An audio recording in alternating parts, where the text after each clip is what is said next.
Hi.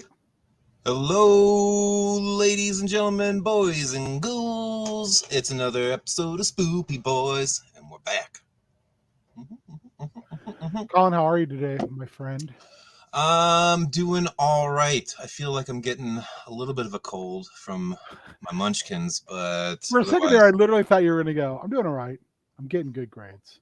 The future is so bright. I gotta wear shades, man. That, that's how we were headed, and I was like, man, you're bringing out the guns right off the I bat. wish, I wish I was that cool, but no, my mind did Also, not go there. I wore I'm an sorry. Oh yeah. appropriate shirt for the show. Ooh. Got a little mood of action going. Um, what are we doing tonight? Tonight we're doing folk horror, the folkiest of horror. Folk horror being all that good, yummy horror that's steeped into the tradition of folklore. Who's that? Who's that Pokemon? Um, so yeah, this is stuff that's kind of got that. Like, if you saw any of my videos that I was posting to get some eyes on the show tonight, Which uh, I absolutely love. I just want you to know thank that. you. I appreciate I that. think between last week's bloody werewolf thing you did or 2 weeks ago, and then this one, the first one going full, looking like some of my family at a family reunion, and then the second one just Oh yeah, no, because like I was trying to. I was like, do I want to dress up again? But like that wig is murder. Also, I was just like, I wish I had a better costume than that. But you would not. It's surprisingly hard to throw together like an old prospector outfit when you're I'm like, sure you could ask James. I'm sure James has one lying around. you know what? Yeah, he probably does. I mean, he's got the old prospector voice, so He he's got that down pat. he's got it down to a frightening Yeah. nature. So how do you personally? What is your definition Folk of folk horror? How do you categorize it? I think it's kind of it's that stuff that traces back to kind of like the roots of before, like, the old world became the new world, that kind of transition, that switch when we kind of it's like the last vestiges of what used to be that, there's the ghost and demon in every dark corner of the house, before we kind of started illuminating things with like science and reason. And so yeah, it's a lot of stuff of like just folklore in general. It's a little bit of that kind of old wives homespun magic. A little bit of there's the monster like lurking out in the woods, beware that kind of thing. But all tied up into that kind of, yeah, like that handed down from generation to generation kind of that, yeah, that storytelling that just kind of proliferates and spreads out through the community. Wonderful, Mitch. I One second, I Mitch, gotta let my I dog played a D&D character for a while who had magical go, you beast. magical knuckles, and they were I've returned. thoughts and prayers, which now I want science and reason. So you sent out on our chat group a horror genres and subgenres Yes, JPEG. that was, yeah, I love It's that. it's an interesting one because they've got backwoods and redneck under killer, and they've got witches and the occult under paranormal. And for me, I Yeah, think that folk horror is the place that those things intersect. definitely. Yeah. Um, Yeah, it's yeah.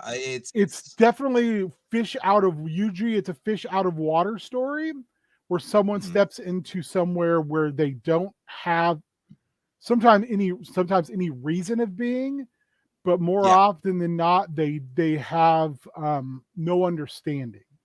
yeah. Generally it's a culture that they Culture um, clash. Yeah, yeah, that they don't that they a lot of times I think are almost denigrating in some ways.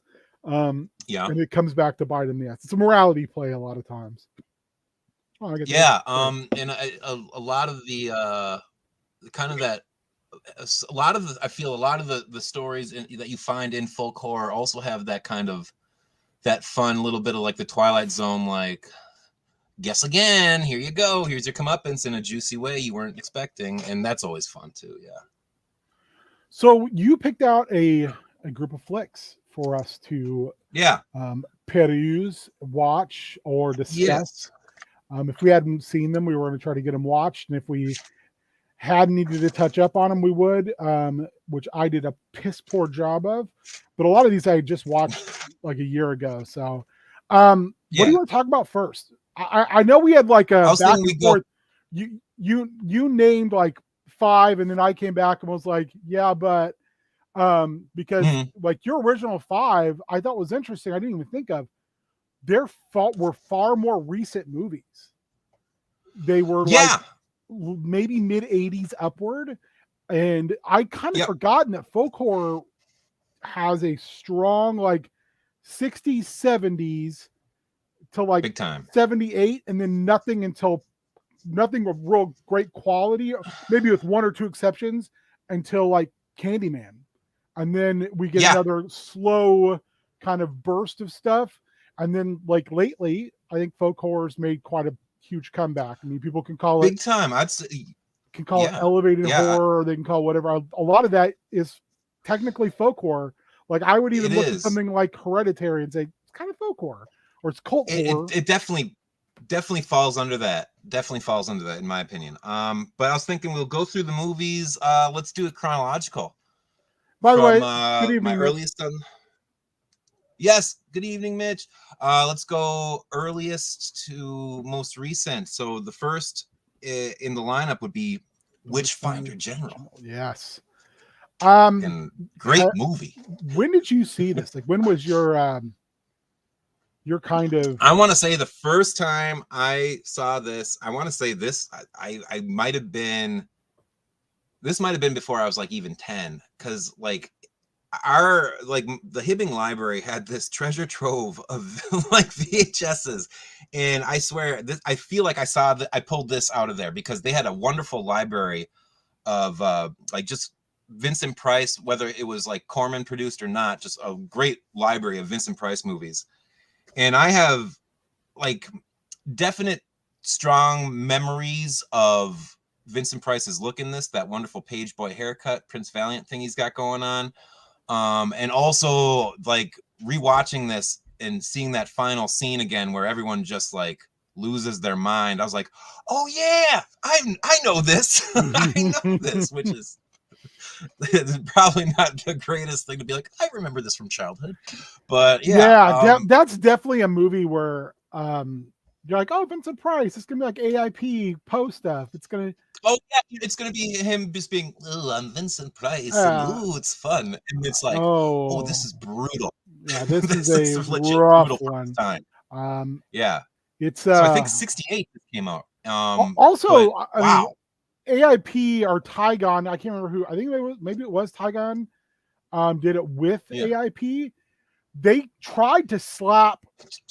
They tried to call it the Conqueror Worm, which I love that title. Yeah, which is like isn't that a Poe title?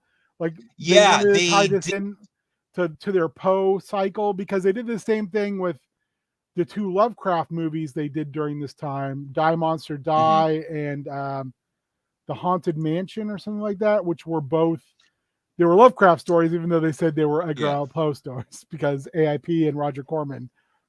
That's why. Oh yeah, they were they were such a hit, and I don't know if everyone like gets like how big of a hit those movies. Like Vincent Price was a megastar, like back in the day, and like oh man, what a delicious job he does acting in this as the Witchfinder General, Matthew Hopkins, based on a real life person who was this lawyer who back in 1640 something during the English Civil War was like, you know what? I'm just going to go out and kill people and tell everyone that Parliament gave me the say so, even though they didn't. Yeah. Wild. Frightening Wild. stuff. Frightening stuff, yeah. Like legitimately responsible for the deaths of hundreds of women and a good dozen so men, but this guy definitely had it out for the ladies. And what a fucking despicable villain he is. Although if you remember, like, who do you think's the worst guy in this? Would it be Matthew Hopkins or his little lackey John Stern? I think Hopkins is worse because he's aware of what Stern's doing and he just turns a blind eye. Yes, he does. He does because Stearns serves a purpose. Stearns is just literally a weapon that Hopkins can point in a direction. He's just an attack animal, is what he is. So he's like, oh well, you know, if he does nasty stuff on his own time, it's you know, I can blame it on the pious that God needs bad people to fight bad people. I think the thing about this is like a lot of people can point to a lot of stuff that Price did even during the Poe cycle and be like, oh, there's a lot of camp to that. There's a lot of mustache twirling.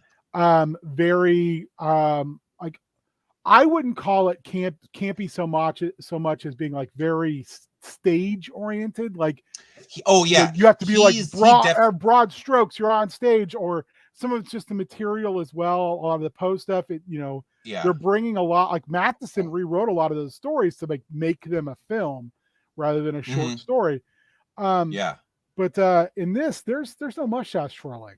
There's it's straight up. He is just a horrific person.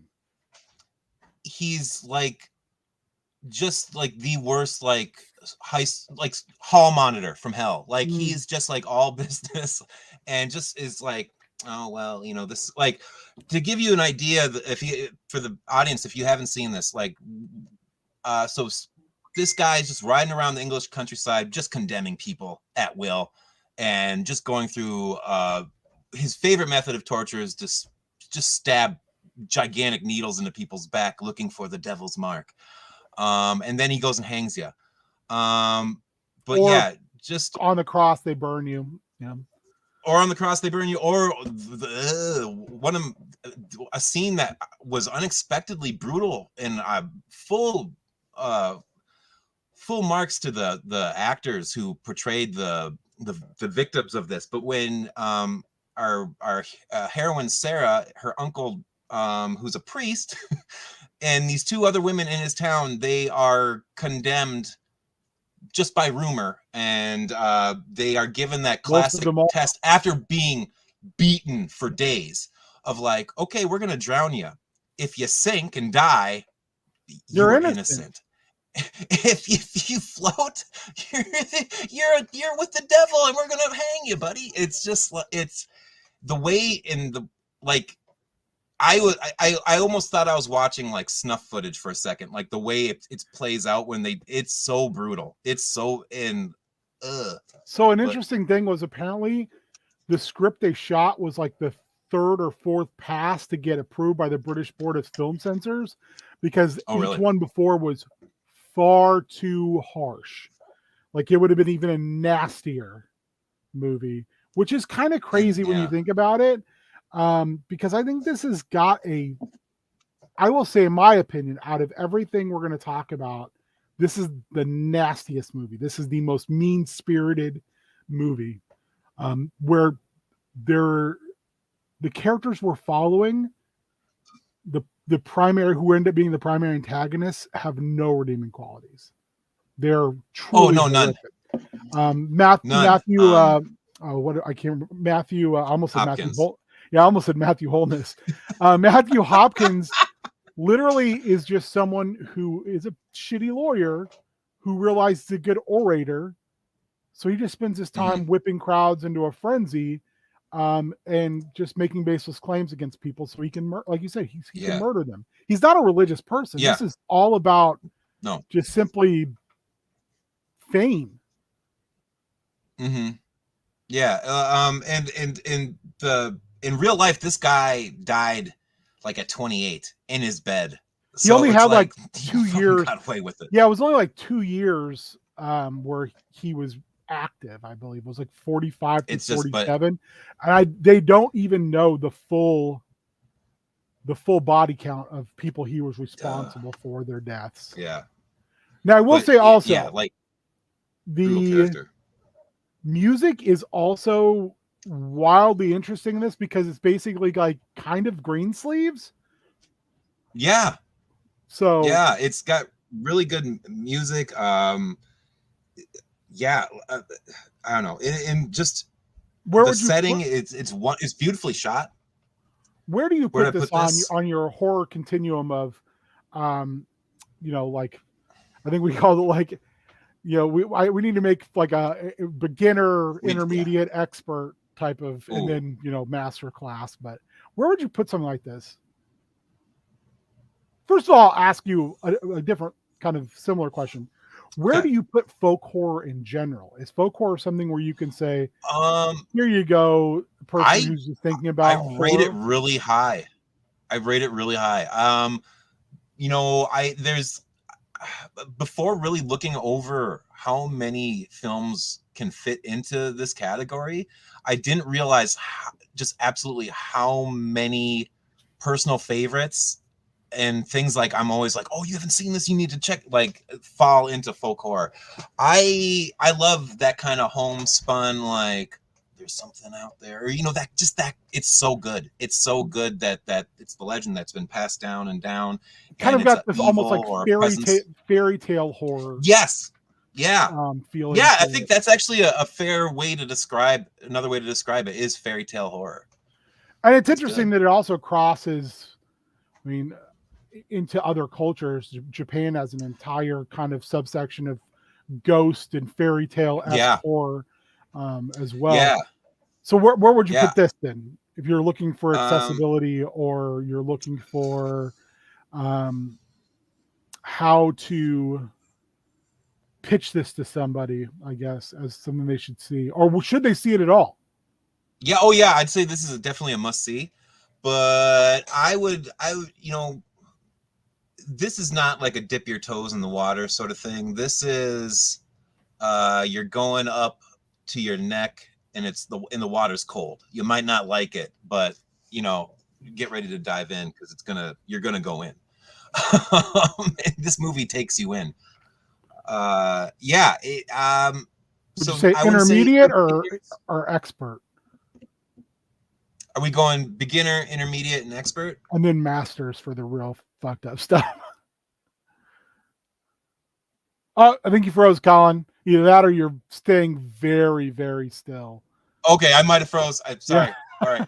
I think you're just messing with me. Like, I can do that sometimes. Sometimes I'm deathly still. But yeah, no. I would say this is actually maybe expert. I would say this is like a level 3 out of 4. I would agree with that. I Just think because it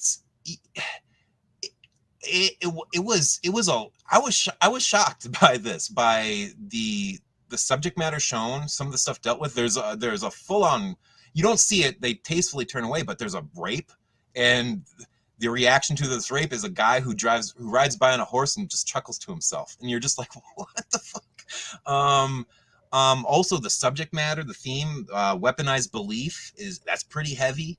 So I think you need to approach this with maybe a more mature palette, because otherwise you might not be able to grasp some of the weight that is going on. And also it is such a weighty thing. I think diving into this like next to something like The Blob, I think you would just be like, ooh, like put off, like no thank you, like well, yeah, I mean, it's a also nasty movie. it also can fool you because Vincent Price is in it, so you'll be like, "Oh, it's Vincent Price. Can't be that bad." Vincent Price, our hero. I can't remember the actor's name. He died very soon after this. But the guy who plays Richard Marshall. Ooh, what a Prince Charming, good-looking guy! Like and he comes in very valiantly into the film. Um, and oh, okay, yeah, sure. There was a really brutal scene of a witch, but we got Vincent Price here on a horse. He's got a fun look to him. Here's this handsome guy, and then you're just seeing mayhem like for the rest of the hour, 20 some minutes. It's The just fact that it's historical violence, primarily yeah, against women. I mean, this shit yeah, oh happened. yeah, It makes it even which more kind of disturbing. I think yeah, and then it's just such a cold movie in a lot of ways, where you're just like, at what point are Hopkins and his little crony going to get their comeuppance? and you go the whole movie just waiting for it. It's yeah. and Oh, do we want to get into spoiler territory at all with this? I mean, we can. I just think it's that ending is. Yeah, I don't want to spoil anything about that ending. Actually, like if you've seen the ending, you probably know what we're talking about. If you haven't, just buckle up. Like it's wild. This is a hard. This is, I think, a hard movie. It's a really good movie, though. It's like a very, very, very well done movie. It's just, it's not that it's even too. I mean, there's violence, but I wouldn't say it's like gory. No, but in the context, this is real violence that was perpetrated upon people, and just the callousness of the antagonists and the surrounding populace that just let this happen, and they're just idly sitting by. Participated.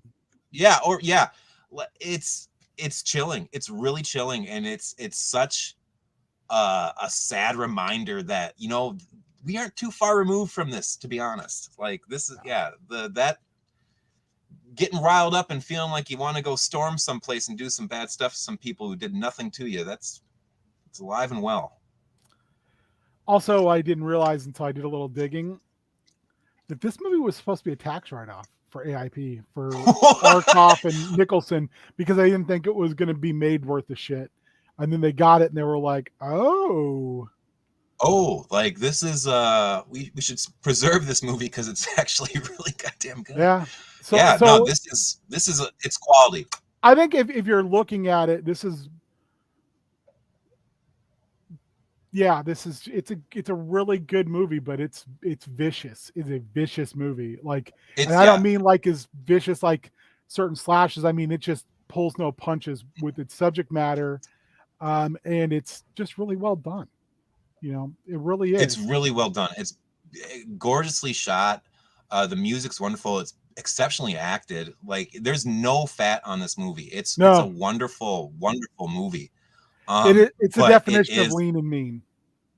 It's so brutal, and it's cold. It's like you said, it's a cold, unforgiving movie, but just in its presentation and mood, not necessarily in like, it's not going to be like a gross, nasty, like Hostel style gore fest or anything. I think in that way, it differentiates itself because it's just in my opinion, a far better movie. It's because the nastiness of it is, some of it's left up completely up to your imagination, which makes it way worse than someone using a pair of tweezers to pull somebody's, fingernails off. But also the fact that, again, it's what makes it even nastier is it's not bullshit. This stuff happened. Yeah. And just these people did this stuff. Yeah. And the straight up callous nature that they and low regard they hold for humans. It's wild. And again, just masking themselves in a cloak of religious piety, which they didn't even give a shit about. And then the topper, the reality of it is like this guy just totally lied. Like was like, oh yeah, no, Parliament said I could do this. And no one checked it up. They're just like, whatever. There's a civil war going on. Have fun, buddy. It's crazy. It's crazy when you start to think about it. And I think that's why I feel like it's such a nastier movie than it has any right to be. Yeah. All right. It was. Yeah. Oh, go ahead. Cut me off guard. Go ahead. Yeah, it does. I was just gonna say, It does. If you haven't seen it, it's one of those movies like, don't be fooled by kind of what you see in the poster, basically. Oh, Vincent Price. Poster, or even the time period. AIP. You're like, 60s? Okay, it can't be too fun. bad. And they're like, oh, whoa, this is a pretty harsh movie. The Wicker Man. Yeah. 1970, Mofo 3. Just fucking like what a wonderful blast film of fresh air.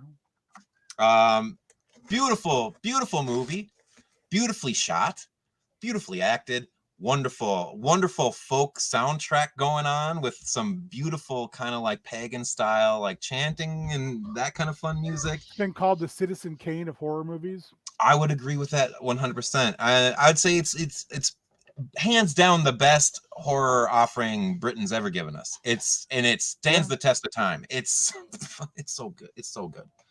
It's so good. But yeah, so the Wicker Man, for everyone who doesn't know, we got our pious, forthright, Christian to the bone, stiff upper lip, policeman, Sergeant Howie, going out to Summer Isle, this beautiful bucolic island that has these lovely harvests all the time. And he's out there to check up on the disappearance of a young Rowan Morrison, because she's gone missing. And oh boy, what a journey this guy goes on. I'd say the first like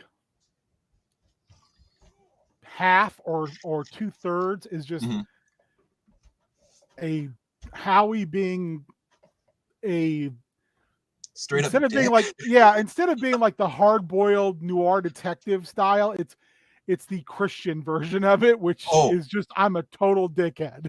Just straight off the bat, being combative every step of the way. Like the Islanders, these guys, yeah, maybe they're up to no good, and maybe they're a bunch of pagan cultists, but they're also very much that Islander thing of like, hey, you're an outsider. They're like, hey, I think you might have lost your bearings. It's like, no, I'm a policeman. I'm supposed to be here. Get your dinghy, bring it out. And they're just like, what the fuck? And, you're a bunch of pagans, and therefore you're beneath me. Yeah. Oh God. Or like, just, he's so combative every step of the way. Anytime anyone's having any fun, he's got to be there to let them know he does not approve. And he is the in my opinion, in film, he might be the first Ken. He's not a Karen. He is a straight up Ken, and he is a. And I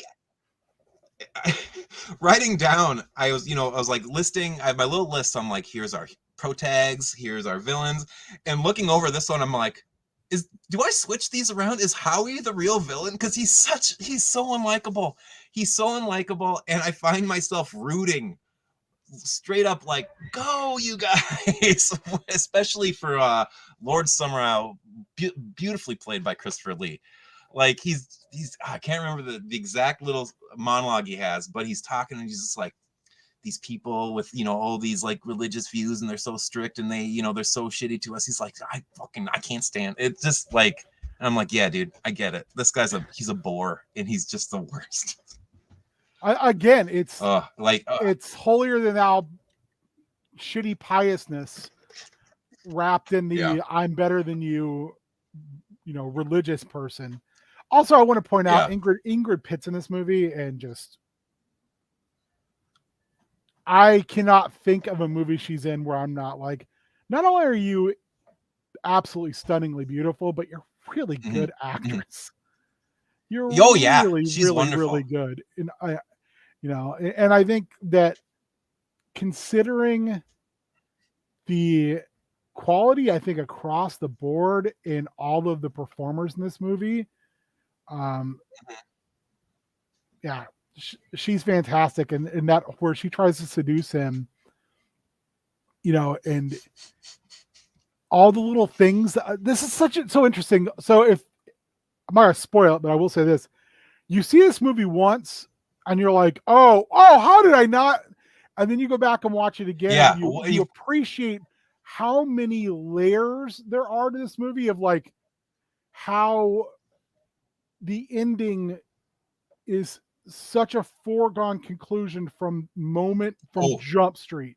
And once you know it, it makes the movie, it doesn't hurt the movie. In fact, it makes it better, because you start to notice all of the little Spike, all of the little things that everybody does, from the way they interact, with Howie, to the like the little snide like smiles and giggles, and as well as their total willingness to let him shit on them. Just shit on them with a smile, because they're getting the last laugh. Yeah, it's like they just kind of go, you are showing us exactly who you are, and that's who we want. Please be more of this. Yeah. He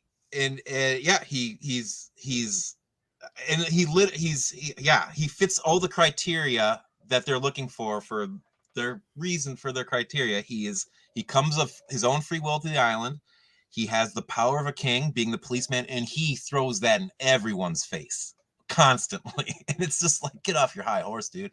Like when he goes, there's the wonderful scene where the boys are all doing the maypole thing, and then it cuts into the little schoolhouse where the teacher's like, and the maypole is what, children? And they're like, a phallic symbol. And like Howie's like, what? Like, I'm gonna go and like tell the authorities about this. And the teacher's like, what are you talking about?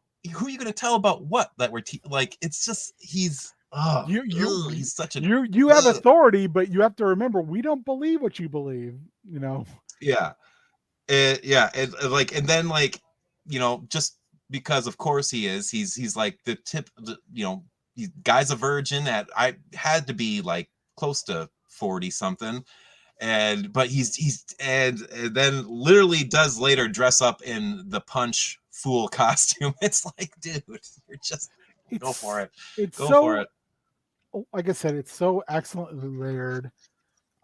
Maybe I'm thinking, maybe Ingrid Pitt was she the schoolmaster? I can't remember. Anyway, it's going to bug me until I rewatch it again. I rewatched this like a year ago. I think isn't she actually the young girl who's kind of like the spring queen? I get, the one who's like the guys go and sleep with her, and I can't remember now. And like Christopher, it's going to bug me. But that's a wonderful scene itself. Yeah, where like Christopher Lee like brings this young dude over to her. He's like, hey, you're beautiful. He's young and you're beautiful. Be beautiful together. And like Howie's just sitting in his room stewing, and everyone else is just like, yeah, they're. That's the other thing that's so interesting to me is like, for him. What happens if he doesn't take the bait? Ooh. Because again, it's not like he went there with a ton of evidence. He went there with an anonymous letter and came down, with the goddamn authority to find out what's going on. And it's just kind of like with that foolish righteousness. So like if we look at Witchfinder General, it's righteousness under the auspice of fame and notoriety and power. And here it's just like I because I believe I'm right. Yeah. That's it. Yeah. God is steering me this direction. I'm right. Yeah. He's got the, at the end he's singing, he's, going for Psalm 23. This is a righteous man, and he's full of, it's just, it's what a character, and just what a movie in general. Like I don't know, there's just a lot, and I could say, like, I could see how you could say this is maybe a pro-Christian movie, or you could say on the other end, this is kind of pro, the other side of things. Who would you say that to? Would you be like, oh, it's a pro-Christian movie, main character is a very pious man? Well, no, I can just see people though. Asshole. I definitely have family members for sure who could sit down and watch this and be like, that's me. I'd be that guy. I'd want to make all the moves. But honestly, I mean, I think us you in the gave know, Mary Jane with, a pearl necklace, Brian. It looks like you missed the meaning of that story. That's how I would look at if someone was like, yeah, I'm just like Howie. I would do all things. Be like, what, do we watch the same fucking movie? Yeah. Honestly, But though, do you think this movie is subversive enough that most people would actually see Howie as the protagonist the entire way through? I think I definitely, I mean, I definitely think there's those people out there who would see that, and if you just, even if you just like describe the movie and had the word pagan out there, I think they'd be like, oh, well, villains, obviously, hero here. And even though the movie sets it up like that a little bit, like, I don't know, yeah, me myself, I mean, and I'm not very much of a religious person, but I found myself completely like, just like, I don't know, like, the pagans are so, they have in this in this movie, so much life to them. Like, and they're so connected to life, to nature, to earth, and their celebrations are so intermixed in community. And then in the beginning, we see Howie in this cold stone church. The kind of, if you've been to a Christian mass of any sort, you know the monotone droning, and we're singing our song, and they're doing that. And the priest is detached. He's far up on a pulpit, away from. So they definitely do put that coldness, but there's people who love that coldness and they thrive on that. So I don't know. I definitely, I know I could throw this on for a few people in my extended family and they'd be like, that's a good guy. and they'd probably be like, that's always so amazing to why me, did they do that? Yeah. Because I look at this completely from the viewpoint of like that. Hey, Mitch is back. The Mitch is back. Mitch is back again. That Howie is the antagonist. From start to finish, and that, I think this is an absolutely spectacular movie. It's definitely in my top 20 movies of all time. Personally. Where do you put this with accessibility though? Ooh.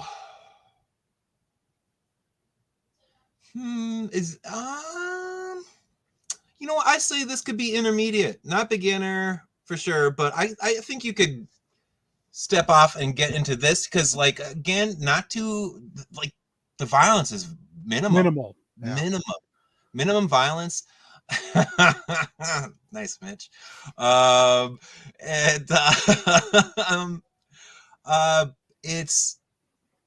It's a fun kind of whodunit for a bit, and then like seeing everything kind of unfold is a rich reward in its own. And I don't think it's too far out there. It doesn't have themes that are too heavy or too like weighty to deal with. I'd say this is a good second step in our 4-step process. If you juxtapose the Witchfinder General and the Wicker Man, Witchfinder General is like so far nastier of a movie.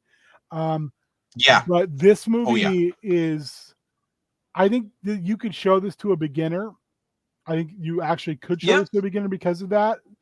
But I think if you got a little more horror under your belt, you'll get a lot more out of this movie. And I think you can this day. I've probably seen this movie like maybe 10 times. Every time I watch it, I see something new that kind of goes, oh, I never caught that subtle little thing going on. I love this movie. It's absolutely spectacular. And I do think it is the standard bearer for folk horror as well as the standard bearer for British horror.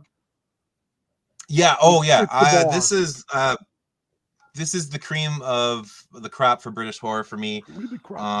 It's something you can, every time you watch it, there's a new thing to pick up on. Like I was feasting on that first interaction he has with the woman who makes all the sweets and stuff on the island. It's like, oh, look at how she's playing it, and she knows, and it's pub. The very first place he goes, the pub. It's so beautiful great. Scene where they're the song, The Landlord's Daughter, and they're teasing them. And you could just easily go back if you've seen this whole movie and you go back and rewatch it, and you're like, from moment one, it's like, okay, this is every little thing mattered, and it's done so dryly and deliberately to test this person, and he's exactly who they think he is. Yeah, he really is. He proves his true colors. It's fantastic. For real. Yeah, dude. What's next on our list in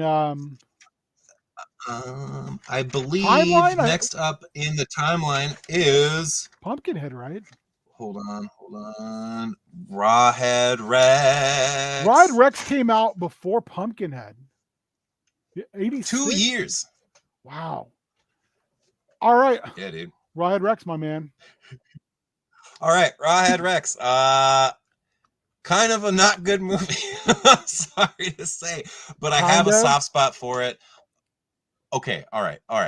All right. Mitch, Okay, that's so not yeah. wrong. That's not wrong at all. Ooh. I Okay, I so do think there's some very similar themes in those two. I think they share some DNA. yeah, oh yeah, definitely, yeah. Wicker Man, Prisoner, yeah, for sure. Oh, You could do that. That would be a sweet double feature if you except for in somehow one of them, the prisoner. parse that out somehow. Number Yeah, six is Prisoner's actually super long. number six is actually cool, and you root for him. And Yeah. Wicker Man, Howie's anyway. So Yeah, tell me you about kind of your rooted for Nick relationship Cage in the with. remake. Let's just for a Sorry, second. Let's that take it remake was fun. aside. Can we? That Yeah, we remake needed to is take a a side street. great bad movie. He punches a It's lady. one of the best bad movies ever. Yeah, I mean it is an infinite riffable movie. It's got a big budget. Nicolas Cage is unhinged. It's yeah. It just like it's a movie that doesn't seem to understand at all what the original was. It's like the big dumb American version of a really good British movie. Yeah, it saved by Nick Cage's just like, you know what, I'm just gonna go for it. Like there's turn when he starts just to Nick knocking Cage. out ladies and they go flying all over the place. I was just like, what movie am I watching? My dad and I went to this in the theater. My dad loved The Wicker Man, so he's like, this is, you know, and this has actually a good pedigree, good director behind it and everything. Nick Cage is fun actor, great actor at times even. So went to and it's got Ellen Burstyn in it. So I was like, all right, this will be good. And it's just kind of like middling. And you're just kind of like, what's going on? And then all of a sudden, out of nowhere, Nick Cage just punches Lily Sobieski in the face and like kicks some other woman in the gut, and she goes flying across the room. And you're just like, what? I remember like bursting out laughing. I was like, what is this? Like, it just takes this weird tonal shift. And then it almost becomes like a weird action movie for like 30 minutes. Yeah, and you're like, what is going on here? Also, the fact that if you're remaking The Wicker Man, you miss the point of Howie right off the bat. Yeah. It's just it doesn't make any sense.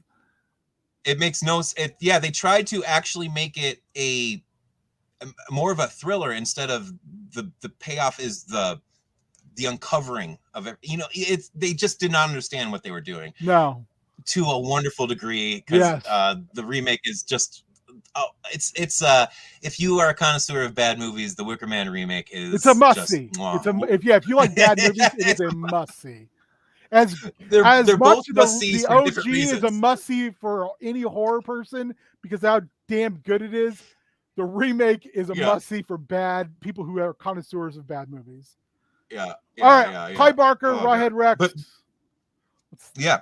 So based on a short story of Clive Barker's, I think it appears in one of the Books of Blood. I think it's based on volume a real 3. Yes, based on a real English folklore character named Bloody Bones, who actually that character appears later in North American folklore. So he made the journey. Set in Ireland, 1986, we follow this American historian who's going to trace his roots. Very dry, very 80s sitcom kind of dad dude. That like you're like, this is our hero. Okay, all right, I guess he's our hero. His wife and the Reverend Coot are kind of our 3 heroes in the movie, and then they're up against Rawhead Rex and the Church Verger O'Brien. So have you read this? Have you read this short story? I have not. I am aware. In the story, he's literally just a giant penis. Yeah, I've seen Clive Barker's artwork for it. I had the Books of Blood, the volumes of the Books of Blood, and I was always like, I also have a weird, like, dumb love of this movie.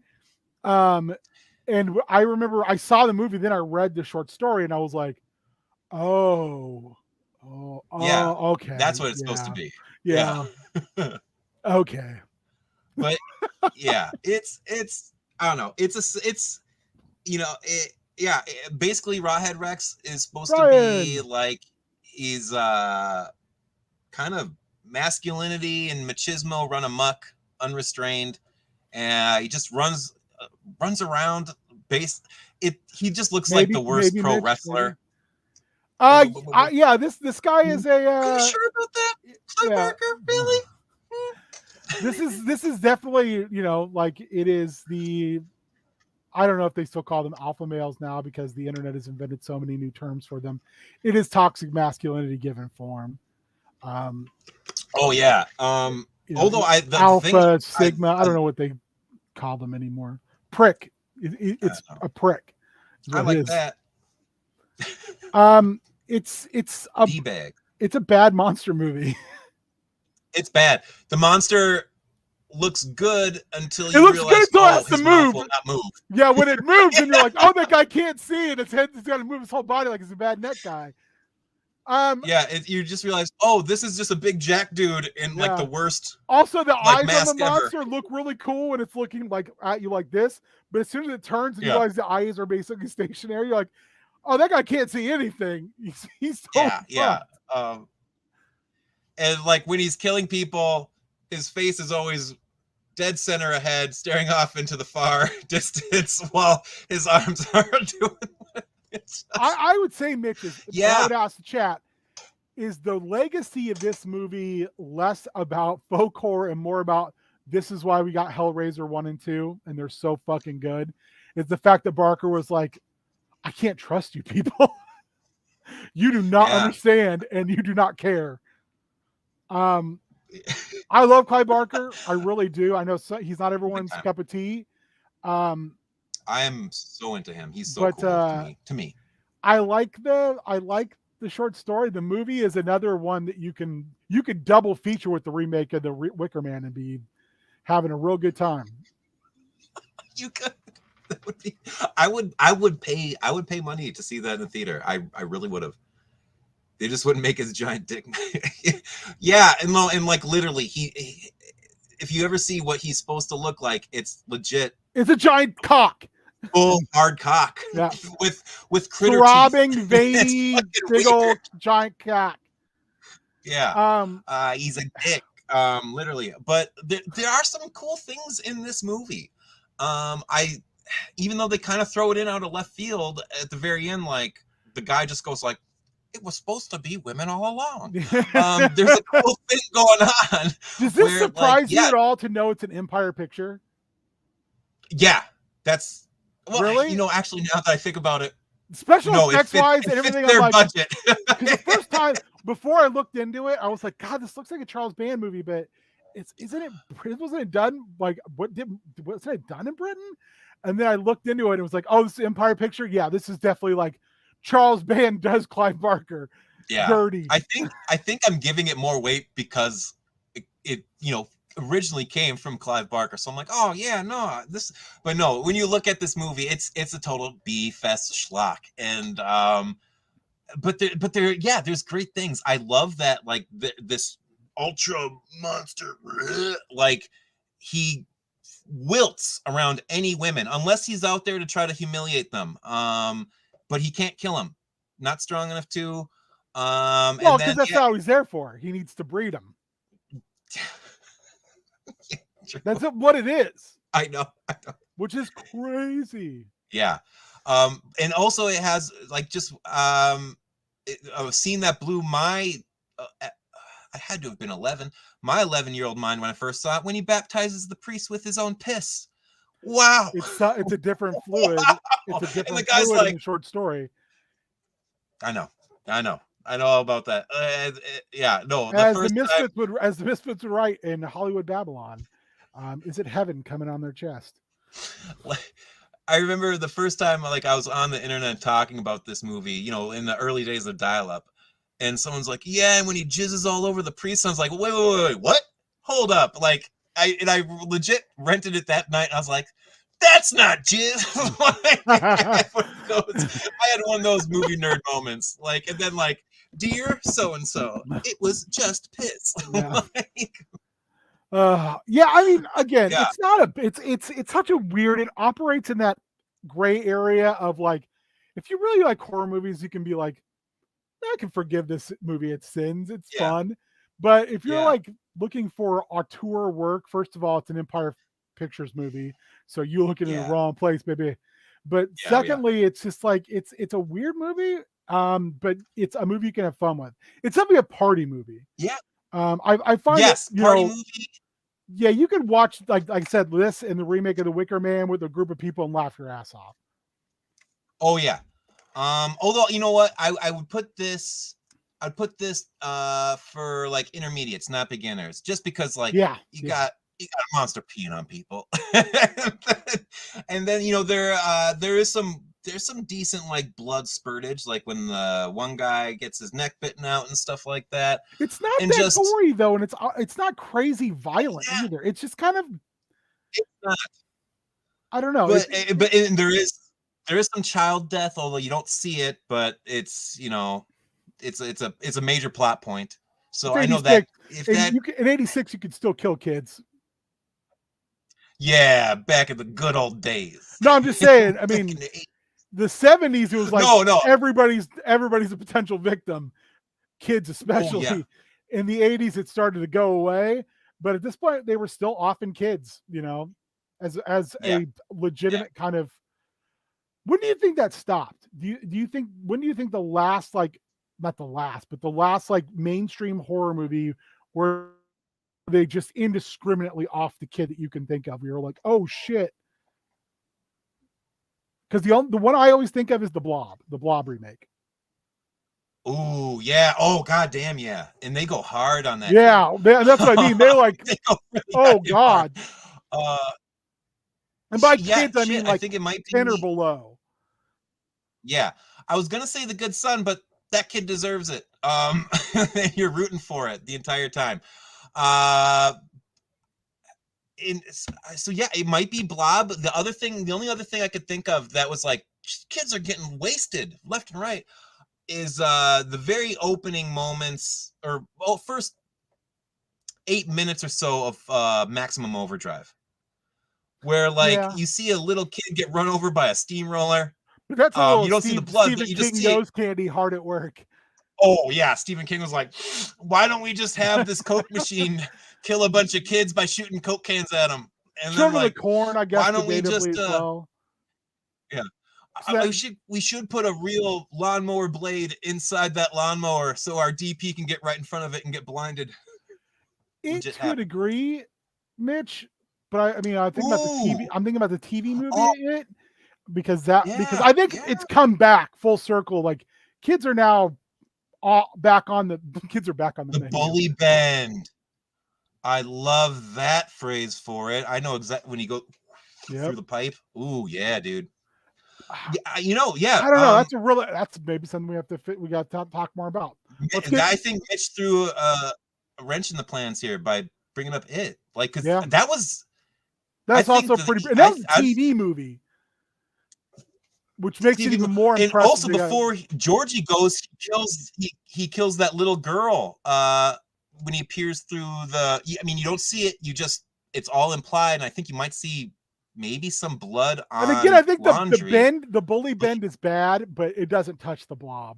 the young kid who dies in the sewer in the Blob, because you're like, they're gonna get away, and it's like, oh no, they're not. And then when he pops up, all dissolved, still alive, you're just screaming, and he's just falling apart.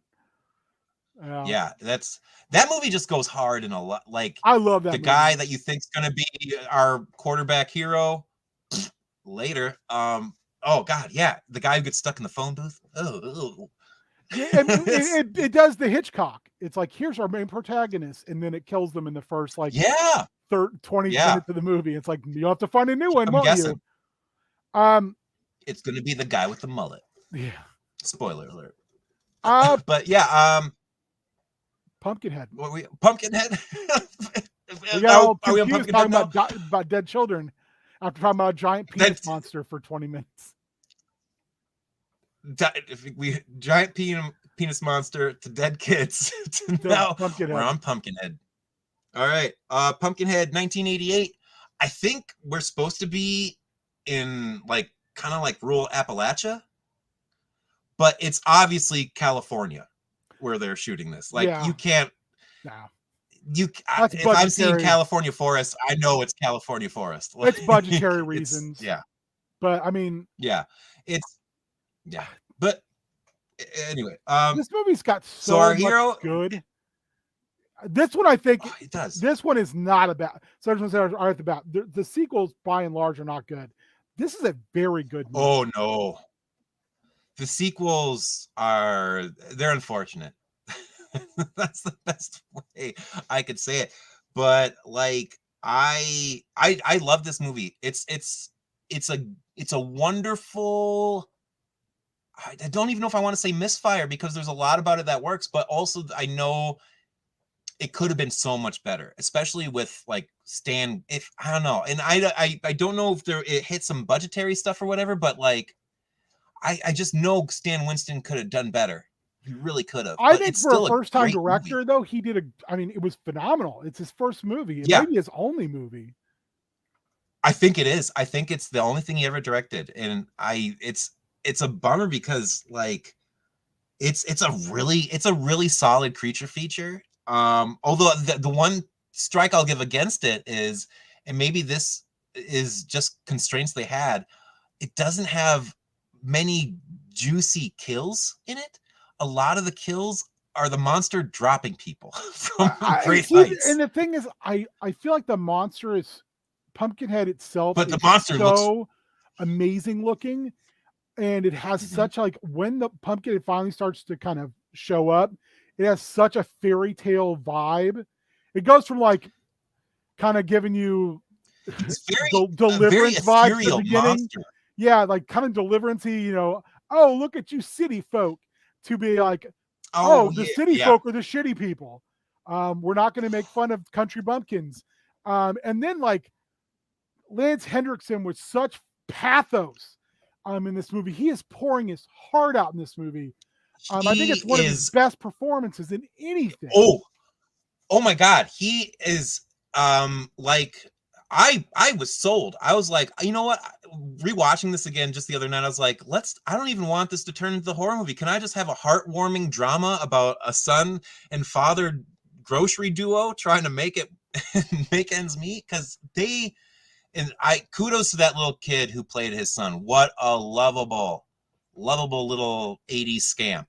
Toe-headed little kid also dies. Another dead kid in the 80s, which is the catalyst of this whole movie. And he dies in the stupidest way. I mean, it's such an avoidable death. Yeah. I mean, it is. Just getting run over by a dirt bike by a bunch of dirt bikers. So I think so one of the things that like people were upset about, like they felt like with the kills and things like that, Winston didn't know how to like close a deal on some of those, but I don't think that was his goal. Like I said, it becomes such a, you said, ethereal movie, like very fairy tale-esque. You know, to speak to that, I'd say even Mitch, that's beautiful. That's beautiful. Proper Mitch coming out fire with the Bully Bend and the D-Bikers. Where it sounds like a band, like, Bully Bend and the D-Bikers. Oh yeah, I'd like to. They're a rockabilly punk rockabilly band. It sounded like they were in a battle of the bands with Jabberjaws. Ooh, I'd see that. Yeah, to kind of speak to your point, I think the real meat isn't necessarily the kills, I guess. But you are seeing like the de-evolution of this loving father into this creature of, like, literally he becomes a creature of vengeance as he and Pumpkinhead are into a symbiotic kind of, or parasitic, maybe even is better, relationship. And it's if Lance Henriksen was not in that role, I don't know if that movie would work half as well as it does. I don't think it gives does. It everything. I mean, I also think Lance Henriksen is a wildly underrated actor. But he's one of those character actors that, like, if character actors were allowed to, they would just sweep the Academy Awards. they might not be the prettiest people, but they, God damn it, they make it work and they give it everything. And Yeah, you like, could tell when he finds a role meaty because he like just destroys it and he steals oh yeah, every scene he's in. you feel his pain in this movie. Oh my God, the look. He just gives a look to one of the D bikers stays behind with his son after the accident happens, and he's like, "I'm sorry, it was an accident," and he just shoots this guy this look, and oh my God, all the malice and venom in the world is just given in that look, and you root for this guy, you feel for him when he realizes, like, this is not what I wanted, and this is not what my son would want, and he's trying to kind of undo the damage that's wrought, and he realizes, like, this is like, you are then like, yeah, you're with him every step of the way, from loving father, avenging force, to then like kind of like remorseful, like, oh shit, what have I done? And like, yeah, it's a great monkey's paw story with a monster. Yeah, it is. And like a good kind of theme of like vengeance being this all-consuming thing. Like, he's not getting out of it scot-free. And no, there's a once cost. the genie's out of this bottle, it's out. And I also love the fact that the witch doesn't lie about that. It's very much like, hey, oh yeah, you do this, and she even is like, get out of here, like, Ed Hartley, you don't want any part of you're this. A good man, you're a good man, Ed Hartley. If you do this, you're not a good man anymore. Every step of the way, people are like, he goes to that one, there's like the kind of paternal figure for all these people in this holler that he goes to, trying to find information on the witch, and they're all like, nah, we're not going to tell you. I do not want to tell you this. You don't have any business going there. Until the shifty little grandson, who is the weird Pinocchio in Silent Night, Deadly Night 5, track that down if you want to have a fun time. He's like, yeah, okay, I'll show you if you give me some money. But then he's like, I'm not going the rest of the way because this woman is frightening. But Ed sees it through all the way, and it's heartbreaking. This movie is legitimately heartbreaking. It's like, it's very much got a sadness to it. It's very much a fairy tale. And I really love this movie. I really do. I think this is a great movie. There are problems to it for sure. And there's moments where you're like, okay, whatever, this is, very tropey or whatever, but also it's got so much heart to it. It's beautifully acted by Lance Henriksen. The practical effects in it are astounding. And yeah, like it has this kind of, this quality that you feel like you're kind of what. Thanks for rooting Jabberjaw forever, Mitch.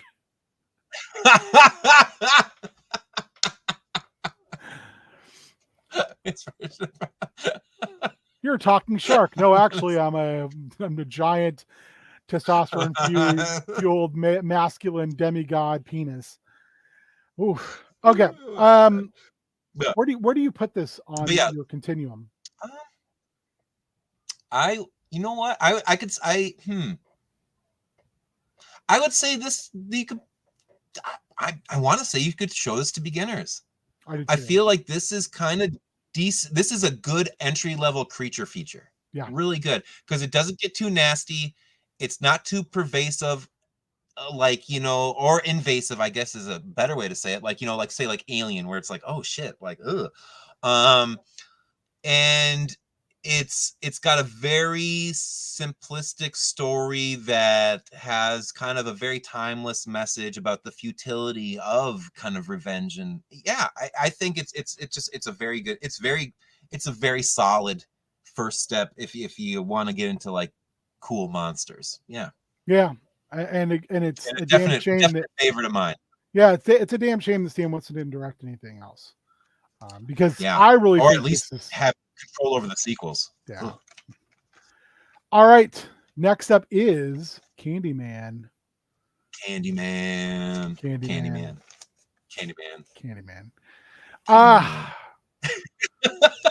Another one where Another Clive Barker joint. Yeah, and it's Although another one where switched like, to. why do you want to remake this? Why do you want to? I have not seen I haven't either. all. I've heard very mixed things about it. I have to. I watched a little bit of it and then I got distracted with some other stuff.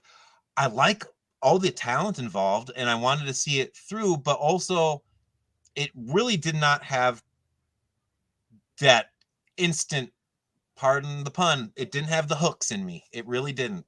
But that said, I do need to go back and finish it and judge it on its own merits. But we're not talking about the remake. We're talking, or the remake, sequel, requel. We're talking about the granddaddy of it all, 1992's Candyman, deliciously acted by Tony motherfucking Todd, the goddamn man. Voice like fucking liquid velvet. Like, pour that all over me. Read me a phone book. I'd love it. Yeah, it's what a towering, still effective movie. It's That's why I look at it it a lot of still times creeps like, me why out. did we try? Why did you want to remake this? It's so good. Yeah, it is so good. Also, why did they do sequels that never touched upon really like, oh my god, the movie sets up such beautiful possibilities with Helen going Yeah. forward, and we never get that payoff. Covered in bees like the yeah, I think this would be Macaulay Culkin's worst nightmare from My Girl if he ran into Fair. Candyman, especially if you give him that bee kiss. Would not like that. But yeah, like a wonderfully acted movie all around.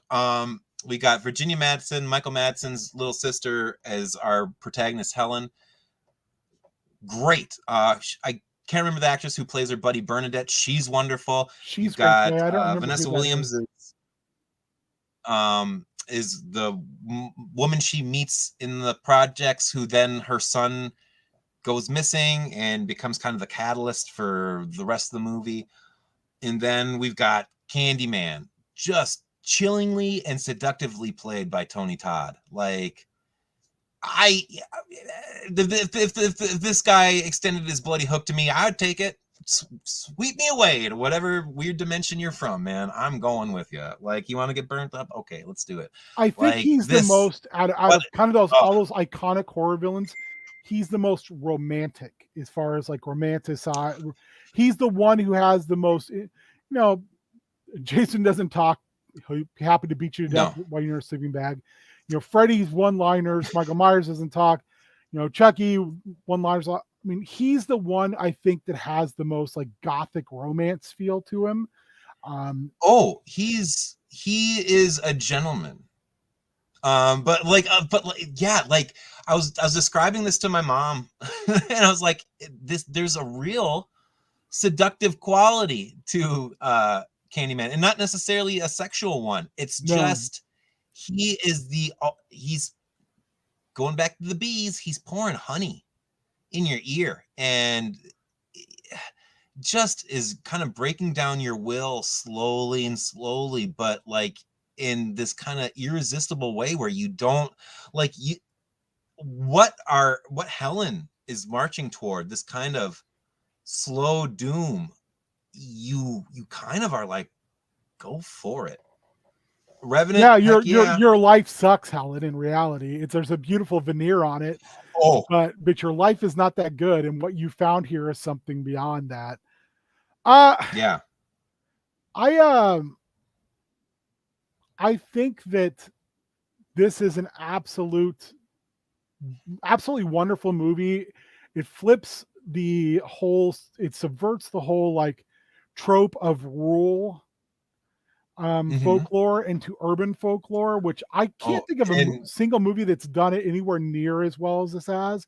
I think it's a no, and very micro genre subgenre, and yeah, this movie yeah, is the standing like pinnacle of it thus far. yeah, Hopefully, and someday we'll see someone, you know, build off that. But um, yeah, it's such a this is just a killer flick. I mean, in every sense of the word, it's it so is. fucking good. And also major kudos to the director for taking it out of the story setting out of England and putting it in Cabrini Green, the housing projects. That wow. I mean, you want Apparently, to Bernard have Rose did not just direct it, but was the screenwriter. as well. Yeah, that's great work. I mean, and again, this is one of those two. I've never heard Clive Barker bitch about this adaptation. Yeah, and it's a very very different adaptation from the source material, and puts a lot of and mostly because of this choosing the setting of Cabrini Green and making it a white female kind of upper middle class protagonist, and this, I don't know if you could say even like lower class, but his victims are lower class, and you've got a black like there's so much going on here about race and class disparity that the original story has nothing to do with, and it makes just such a rich tapestry because, excuse me, Helen is such an outsider in so many regards to like she's also, it's like there's like a bit of like that white savior complex she's got a little bit, and there's also a little bit of like the feeling of an anthropologist going in, except for the people are still living there and still alive. And, so there's like very aware. I'm looking down on you from an academic standpoint. Yeah, that is kind of a gross feeling too. I get with this movie. Yeah, but it's not. Again, it's intended. It's unintended microaggression that you're looking at, and you're going, you really don't see what the fuck is going on here at all. Oh yeah, no, because I mean, like, for Helen and Bernie to go to Cabrini Green, it's a hour out of their day, and these people are left there. Like, it kind of reminds me of like when when nature photographers will talk about how you can lose yourself and seeing a wild, dangerous animal through a lens and not realizing, like, sometimes until it's almost too late, that thing is running right at you because you're literally food. Yeah. They seem so detached from the horrors that are Cabrini Green, during that time period. I can't speak to whether it's still one of the murder capitals of the world or not. Isn't it flattened out now? They flattened Cabrini Green, yeah. Yeah, but I mean, that place, like, they had homicides at least once a week, I would say, for quite some time, minimal. Yeah. And there's such a detachment there where they lose it. No way, Shaggy. Really? I forgot. Yeah, you're from Chicago. Yeah, I mean, I'm sure I would love to. Yeah, did that like take like Chicago by storm when this came out? Well, I remember too, Cabrini Green was one of those things that Republicans used as a talking point and a running point about crime in Democratic-led cities throughout the 80s and into the 90s. Because no talking about zoning or anything like that. It's the failure of these liberals and blah, blah, blah, blah. Yeah, like.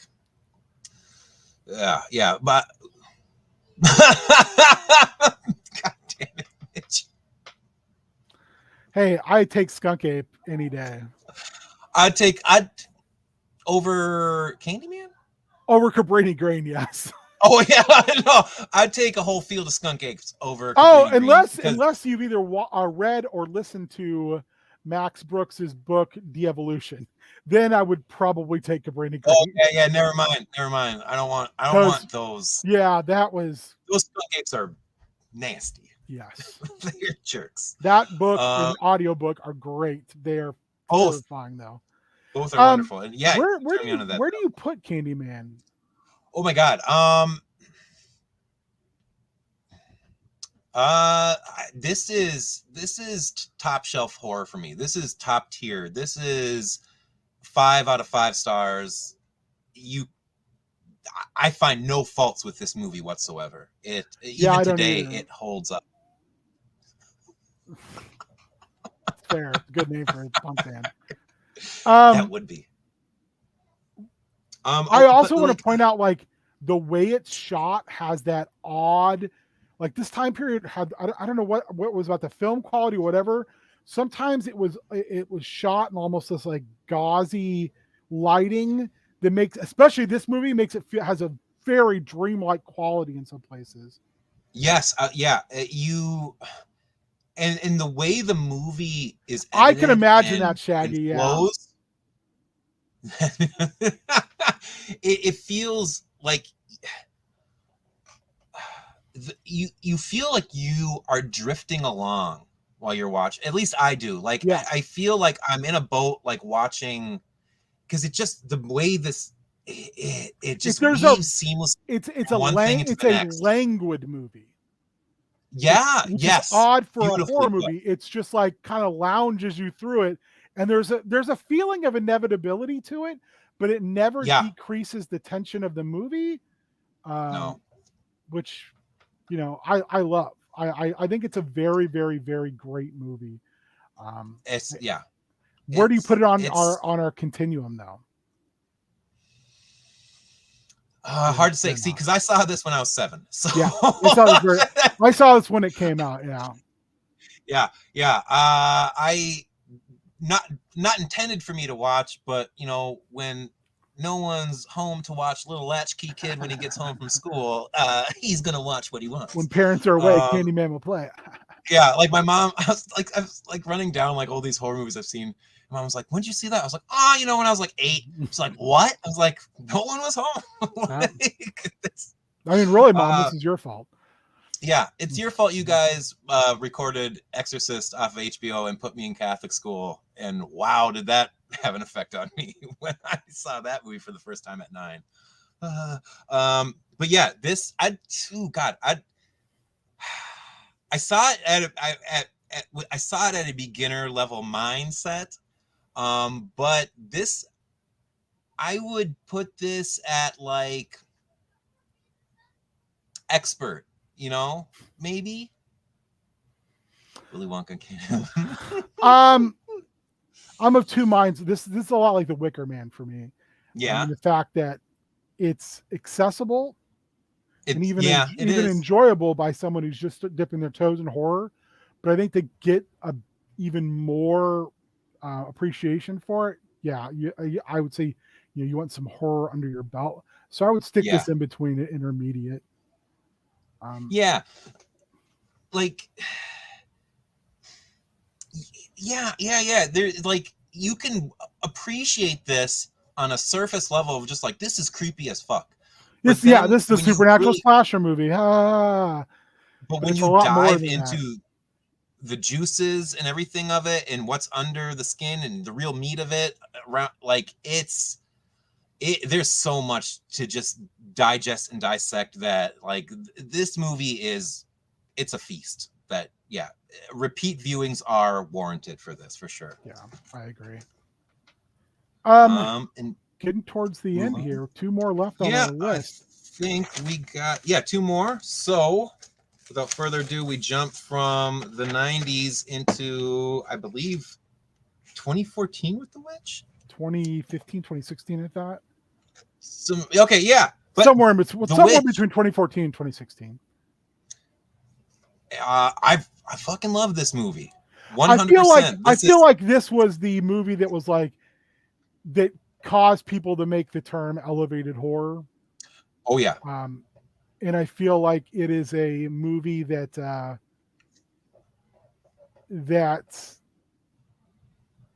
it is a beautiful, beautiful, beautiful slow burn of a movie. Yeah.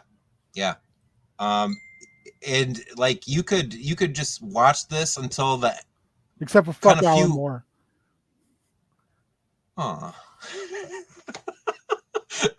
I love if you were here on Sunday mornings, you know Alan and I do not see eye to eye on a lot of things. I do agree with that. I think while Zack Snyder's movie is kind of like a beautiful, let's make this panel by panel thing into a picture, it loses something in the fact that Dave Gibbons and Alan Moore built a book that's a clock. It's the Doomsday Clock. The way it's laid out, the panels that pay off, the repetition. That's why the movie is good, but it'll never touch the comic. Yeah, it just can't. No. just because of the way that the medium just can't reproduce the nuance of the comic medium in that.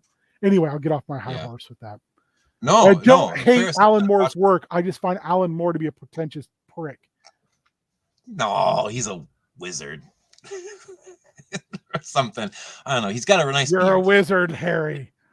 You're a wizard, Alan. He'd be like, fuck off. Yeah. Stan Lee's evil. Stan Lee is evil. I do agree with Alan on that. Yeah, no, yeah, I could go off. That's my thing. Is the greatest invention of Stan Lee was it's Stan Lee. Stan the Man. I mean, you really want to find out? Watch In Search of Steve Ditko. That's a brutal doc to watch if you love Stan Lee, because you'll be like, Stan was a dickhead. Oh, he didn't give credit. What? Jack and Steve were trying to tell you that way back in the day, but no one wanted to listen because Stan had the megaphone. Anyway, if you want to hear this type of thing, show up on Sunday mornings when we do press. Yeah. And I get off on these tangents and I get real feisty about it. But Robert Eggers' The Witch. Beautiful Don't you want a horror deliciously? Don't you want to? Wouldst thou like to live deliciously? That's this movie. Yes, Blackfield. Yeah, this movie is delicious. It is. It's beautiful. Beautiful slow burn. Wonderful a wonderful movie about the deterioration of a family. And then Richard Flair. Shaggy, you're getting us. You're about to make me blow my lid. Yeah, and a lot of like taking themes of like the tumultuousness of adolescence. Also, another movie about Christians being pricks. Huge. Oh, and the hypocritical nature of those most steadfast, or those claim to be the most Christian of all. Because in the beginning, and that is an interesting thing we see repetitively in folk horror. Yeah. Oh, and just in real life too. Like think. I didn't have to say it because Colin was here to say it for me. Yeah, like I don't know. Look at the Joel Osteens of the world, if you would, and just look at them. That should tell you everything you need to know. But yeah, like, so this is kind of the Salem era, Puritans, pilgrimy looking guys. Our take the woo back. These our protagonists, our family, are too Puritan for the Puritans. They're like, you guys, no, go. You're too hardcore. And the dad's like, well, I don't want to be around fake Christians. And it's just like, Jesus, give me a break. And then so our main hero is Thomason, wonderfully played by Anna Taylor-Joy, and just this girl who is on the cusp of womanhood and trying to make some kind of stand for herself in asserting herself, finding some agency, and is basically just like the labor for this entire family. You see throughout the movie, everyone's out doing other stuff for them outside of her other brother. She has a younger brother, Caleb. He occasionally takes task and does stuff, but she is the workhorse. She is doing everything, and later finds out that her family has intentions of selling her off because her dad cannot hack it as a farmer or a hunter. And it's a great movie. Kind of keeps you, I mean, you do realize where this is going, where it's headed, but outside of what like it shows, the hand it shows the audience that our family does not know about, you can just see this as a straightforward, these people are just losing their grip and all their values are crumbling and all of their morals and values are just falling to the wayside as they realize life is butting up against them too hard for their idealism to sustain itself. And there's other And movies I would say in this genre as well. I can't yeah, remember like the names of some of them that I've watched during previous 31 and 31s. But for those who don't know, I always try to watch at least 31 horror movies in 31 days during the Halloween season. I think there's been times where I've watched upwards of 50. And there's a couple movies that I can't remember their names that were both foreign films that have a similar vibe, but it's just not as absolutely stunningly done as this movie is. And yes, then and also to Mitch's point, I would yeah, like us one of these Spoopy Boys to do Fair Street, the Fair Street yeah, trilogy. that was a Those great were call. a complete out of the blue shock how good they were, and they were so Mhm. fun. Mike I Flanagan, love those right? movies. I If I'm don't not mistaken. remember. They're based on stories by the Goosebumps guy, but they were his. R.L. They Stein. were like his more teenage-esque stories. Yeah, But that but came out of the blue. I think the guy I think Mike Flanagan directed him. The guy who Maybe, did like Midnight Mass, which is yeah, I want to do an episode of Midnight Mass. yeah. Midnight Mass is great. Oh my Nope, god, that's Leigh Yannick so good. was the director, Oh, okay, all right, or okay. Leah Yannick, one of the other. It's just a great. Um, It's a great yeah, series. very Um, good, very good. but I think Uh, that there's not a whole lot more to say about the Vitch. The reason yeah, there really isn't because it's just so it's good that it's everyone. Yeah, performances. Everyone is so good. Everyone is so good in this. Even the two little twin kids. even the We're goat. servants of Black Phillip. Black Phillip, King Phillip. Like, wonderful. Or, like, I be the Witch of the Wood. Like, hell yeah. Like, fucking. And the use of sound in this is superb. It's The also, in my opinion, the fastest 92-minute film you'll watch, Oh my god, yeah. even though it's kind of considered a slow burn. It's just so much going on. It's interesting to look at. It's Robert Eggers, so it's really beautiful to look at. A visual feast all the Yeah. time is what he serves up. Also, I kind of feel like, and correct me if I'm wrong, I kind of feel like it's a movie where you're always waiting for the shoe to drop. Where you're like, Yeah. Oh yeah, yeah, when yeah, is the yeah. And it shit gonna doesn't hit the fan? And it never really does. And then the ending actually, it feels very cathartic. I every time I've seen this, and I don't know if this is the right reaction that Robert Eggers intended, but I have a big smile slapped on my face every time I get to the end, and I'm like, "You go, girl!" Like, fuck yeah! Like, get up there, you go. Yeah. And She achieves freedom. she does. Yes, She's no longer full a freedom. slave to her family. She's no longer a slave to her religion.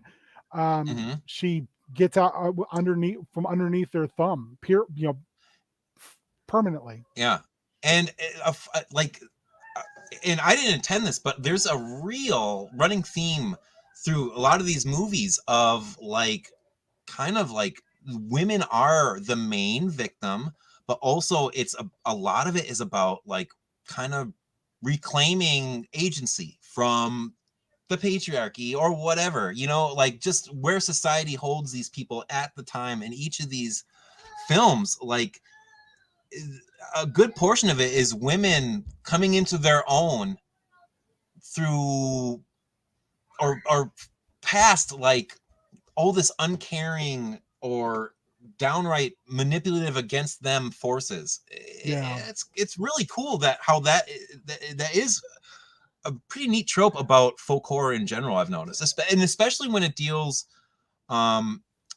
with like the witches. It really comes into these stories of getting power Yeah. and standing on one's own, or finding community from a community where they're coming from a community where there was no community to now finding community with outcasts, or it's I love it. I just love this movie so much. The one I was But yeah, thinking of too is Haguza. yeah, that's a good one. There's That's another good. one too that I that kind of falls in that similar kind of vein of like the person who's the outcast of the village, and is almost gets pushed into what people think they are. Hagoos is a hard Yeah. watch, I will say. It is not a. Yeah. It's Yeah. a lot like the That's Witchfinder General. I think the other one is it Haxon maybe? No, Haxon's a the really old school. no That's Haxon. like Yeah, that's the super old. yeah, very No, fun but though. anyway, I just remembered what it was. So it's like, oh yeah, that's what I was thinking of. Yeah. Um, but yeah, I think the Vitch is one of the, and again, I know people hate the elevated horror title as a whole. Um, but Yeah. movies like this are like there's something they're while they are folk horror, they're also something else. Yeah. And I think Oscar bait horror Yeah. maybe. But I don't even know if it's that necessarily. I think, and while these movies definitely, the quality of them, you would think, oh, this definitely should get an award. I just think it's such, at least in terms of looking at Robert Eggers and Ari Aster, these are two directors who everyone says about them is that they have a complete understanding of their films as before they begin shooting. Any question you have, they can answer it, and they know their stuff inside and out. That, and especially with Robert Eggers coming from a theater background, like I think it's a care for craft more than a want for like I need prestige and or prestige horror or it's like I love this story so much and I have this vision for it and I know I can execute it in the most exquisite and lovingly detailed manner that would make me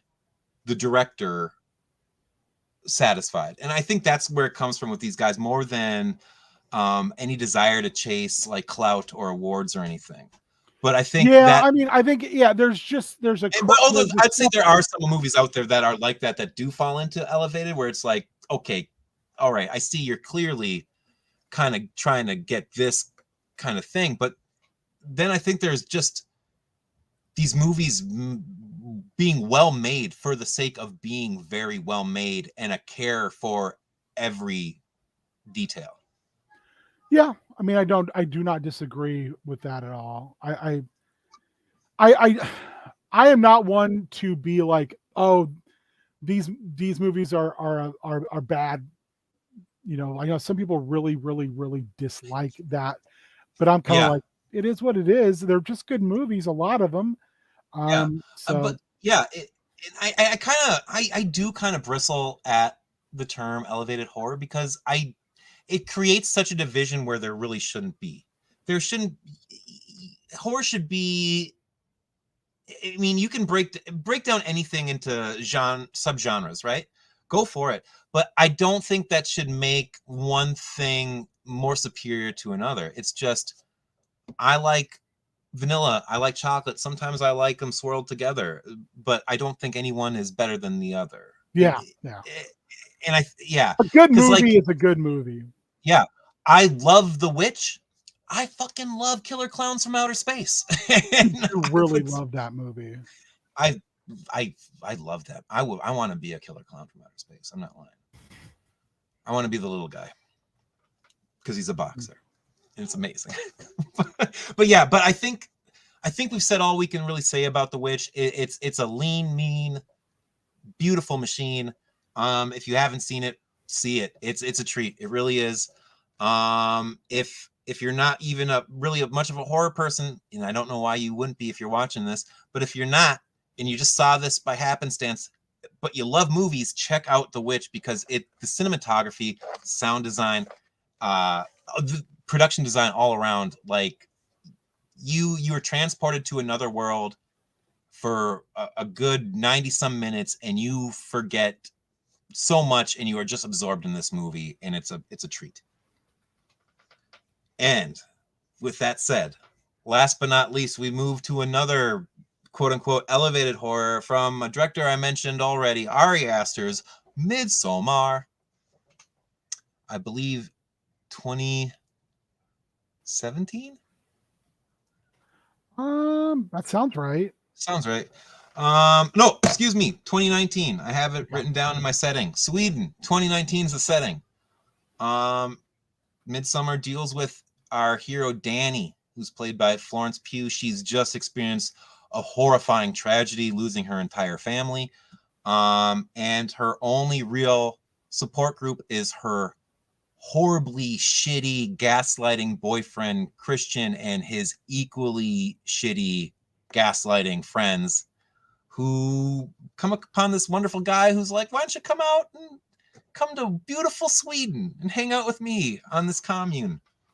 And ooh boy, does it get fun. What are your thoughts on Midsommar? Ari Aster called this his breakup movie. And so I have this weird relationship with Ari Aster. It's okay. I think his stuff is absolutely brilliant, but it's not something I can just sit down and watch. Oh no. Especially Hereditary. Yeah, it's a I think I may have mentioned this when I've talked about House of Leaves before, the book House of Leaves. It's like eating the richest meal possible. I can only take bites at a time. Yeah. And they're not things that I generally will like go, oh, I want to revisit this, unless I'm like, I want to revisit this. Yeah. Case in point for me on that, Hereditary. Amazing movie. But I need to be in a definite mood or have someone who's like, what's Hereditary, for me to want to jump back into it, because it is grueling emotionally. Yeah, I think one of the things that I would say that maybe is not the most popular or even well thought out thing to say about this movie is, to me, it has a very strangely Texas Chainsaw Massacre vibe to it, because it's such a bright movie. Yeah. So when I think of like horror, like daytime horror, like bright, almost to the point of like being like slightly obnoxiously bright. Yeah. I think of these two. I think of this movie and I think of Texas Chainsaw Massacre. And I think it makes them more frightening, because it's like, oh, this shit is at nighttime. This is right in your face during the day. Hello, how are you? Yeah. Yeah, and especially the vibrancy of all the colors and the clean white, just boom, eye-popping robes that they all wear. Yeah, it creates a real uneasy juxtaposition with what unfolds in the story, and just our heroine's headspace from where she's our hero is miserable throughout the entire movie, and you probably have seen the memes with her making the sad face, but like I think it's warranted. And although it's a different kind of movie, but I really do enjoy it. It's got a lot to say about like grief and like kind of coming out of grief, finding your way out, solitude and community, but also like, I don't know if it's saying positive things necessarily about some of those things, because I mean, our heroine goes from really like the worst dude bros, and then into like kind of a white supremacist cult. Like, it's just yeah. I mean, you're not wrong with that. But also, like our heroine in The Witch, she is getting, our hero Danny is getting a bit of herself back. She's reclaiming more of her agency a bit, and she does make that final decision in regards to one of our characters' fates, and in doing so, kind of props herself up to be her own woman again, and She takes her yeah, agency back completely. she does. I think Definitely, if you look definitely. at this and the Vitch, there's very, very strong Yeah. similarities, and that you can point to and say, here are two female protagonists who kind of have to find themselves. And they find themselves away from what like mainstream patriarchy is. And yeah, there's blood has to be spilt, but you know what? That's how freedom, and a lot of times blood has to be spilt for freedom to be had. So yeah, I think that it's it's I think Ari Aster is a good, and Robert Eggers are masters of showing rather than telling, and minimalistic,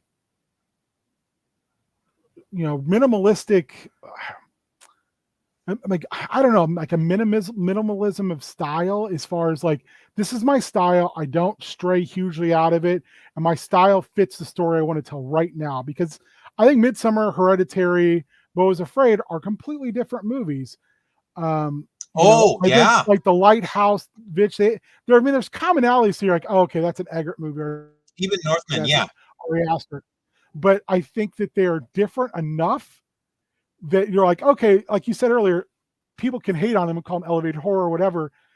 But really, I'm like, oh, it's just a really good filmmaker who has a very distinct style that also is really well thought of, really other very good filmmakers think a lot of. So yeah, when it comes to Midsommar, I think that's just kind of how I never have a lot to say about Ari Aster or even Eggers stuff, because I'm like, well, the movie speaks for itself. I don't really need to prop it up. Like, I feel like I kind of have to defend, like Pumpkinhead or, Witchfinder General, not so much the Wicker Man, even Candyman, where I'm like, I gotta go, and especially like Rawhead Rex, I gotta go bat for this movie, and explain like why I like it, defend why I like it. I think these movies are like, you know what, if you don't like it after you watch it, then there's nothing I can do that's gonna change your mind. Yeah. Everything is put out there for you as the viewer. It tells, like this and The Witch, they both tell their story, and if you don't like it, I don't think there's anything I could say after you've seen it to make you rethink it. There's such an economy of style to this, that like nothing. That's way better than like me calling it minimalistic. Overwrought.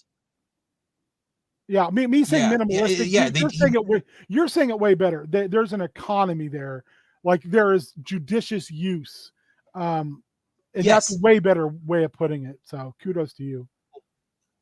Thank you. But yeah, like they never push, and they never give you crumbs. It's always the appropriate amount at every step. But that, again, kudos to these guys. They thought out everything, boop, boop, boop, shot by shot, and it shows. I would say this Midsommar would be a wonderful double bill with Wicker Man, or even do a triple feature, Wicker Man, Witch, and this, because there's beautiful stuff that interweaves through both. There's symmetry in all these movies. Yeah.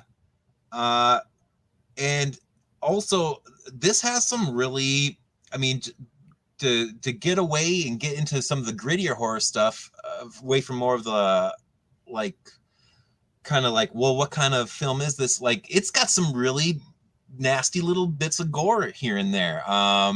We see a guy who's been made into a blood eagle and his lungs are still breathing. That's insane. If you know what a blood eagle is, good job. If you don't, Google it and have a bucket nearby in case you have to puke. Like the dude who gets skinned, the guy, the people who sacrifice themselves by jumping off the rock at that moment. That is such a, if you did not know that was coming, that's oh my God, yeah. like shocking moment. And we were just Yeah. like, oh Oh God, yeah. like, did I just see? Yeah.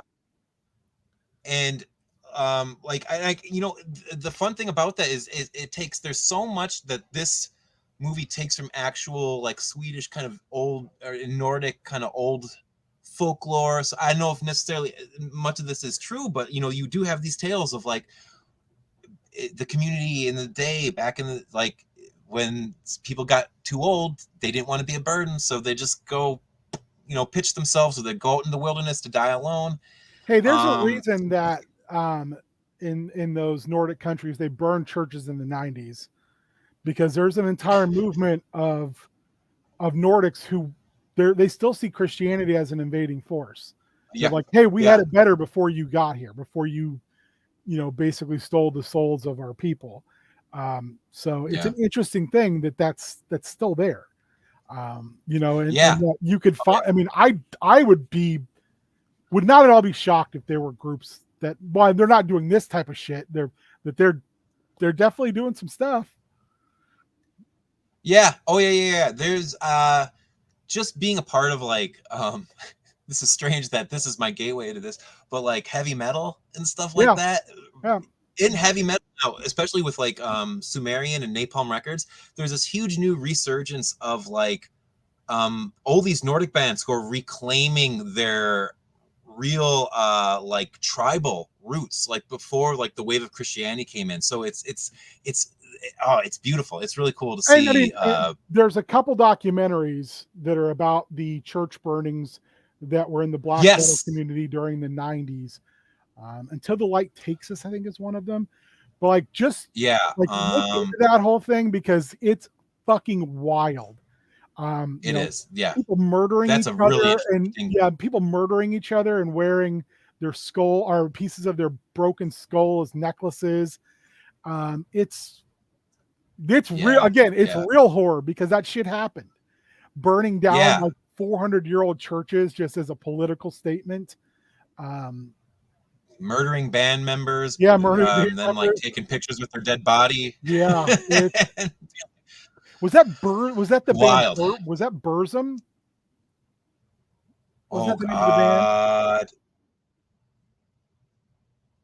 I can't remember offhand. Oh God, but like I know the dude who did the murders, he's been out of prison for a while and he just turned into a total piece of shit. Yuck. Don't ever look that guy up. It's gross. But yeah, like those the black metal stuff that happened in like the like late 80s, early 90s over there with all the church burnings and the like legit, it's wild. They made a really bad movie about it with one of the Culkin boys that I'd say don't watch that if you ever see it. I want to say it's like Lords of something, not Lords of Salem, but something. It's not good. But yeah, Midsommar, I guess, wrapped up in a big bow. Lords of Chaos, yeah. I want to say there may be a documentary of the same with the same name that's, or a book that's either of that, but don't see the actual dramatized movie. It's cartoonish. And it wasn't Burzum. It was Mayhem. That's what I want to. I don't know why I was said like Burzum, but Misfits, but I know it's not Misfits. I was like, it can't be. Glenn Danzig couldn't hurt a fly. Mayhem. Yeah, Glenn Danzig. Yeah, Glenn Danzig looks like $1 million, fights like a $2 bill. If anyone's ever seen that footage of him, my favorite is when he by that chubby guy. That was amazing. Yeah, one of my favorites though is when he canceled a show because he said it was too cold out.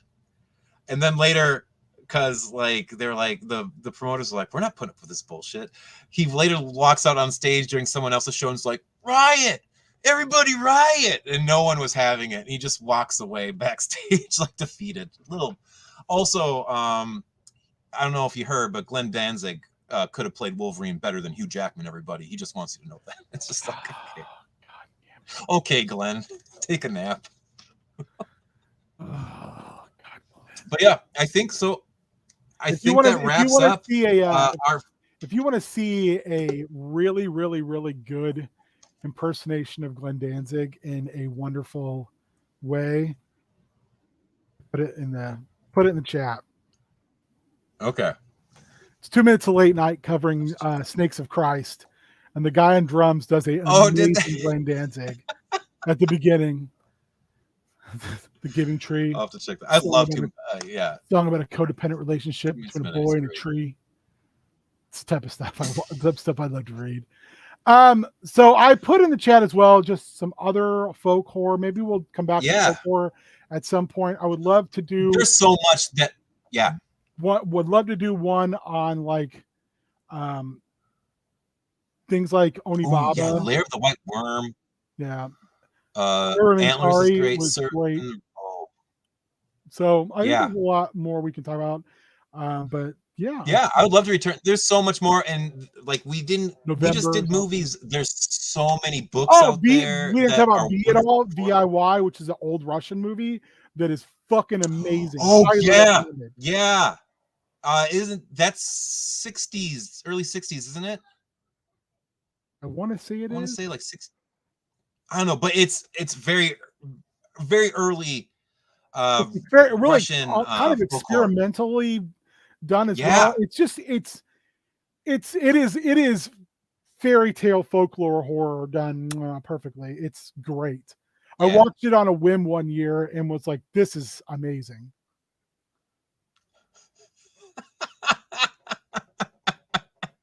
2 Minutes to Late Night's great. I really like 2 Minutes to Late Night. Not everybody's cup of tea, but Arsenio Guar, baby. What ends up happening with some of those bedroom covers is I end up liking them better than the actual songs. There's a few. Yeah. The cover of Station to Station actually made me go back and re-listen to Bowie's and go, oh God, this is a really good song. Or Pantera's Mouth for War that they did for Women's Month. That cover is fucking fire. But not all of them are, your mileage will vary. There's some other ones where I'm like, There's they did Blackened by Metallica where they did the fast parts slow and the slow parts fast. That's great. But like they did Where's My Mind by the Pixies, and I was like, I don't like this. Oh, that's a song I just don't like a lot of people to touch outside of the Pixies, really. Like there's so many covers of that I've been like, no. I'd rather Shaggy, hear the Pixies. There's a strange like relationship between Garcinio, Danhausen, and Orange Cassidy. It's kind of beautiful. I don't really understand it, but Orange Cassidy's been in a couple of those little videos, and so is Danhausen. So, Colin, what do we do next? When is next Spoopy Boys, and what are we doing? Well, let's put next Spoopy Boys off sometime into September, maybe in 3 weeks or so, maybe. You let me know the date. Although the one thing I've been thinking of, because we're getting close to autumn, and one of my things to do every autumn, because I'm a nerd like this, is watch Twin Peaks from beginning to end. I don't know if I want to put everyone through that, but I would love to do a deep dive on the Twin Peaks sometimes. I don't know if that's going to be our next one. But that's a thought I had. There was a while where we were watching Twin Peaks with a friend of mine because I'd never watched the whole thing. We didn't get all the way through it. So I've never sit down and watched the whole thing. Oh my God. It was super funny because Cassandra was like, we watched it and she was like, I don't get it. I don't get why people are so over the moon. This is a bad soap opera. And I was like, kind of. And I think that's the point. Yeah.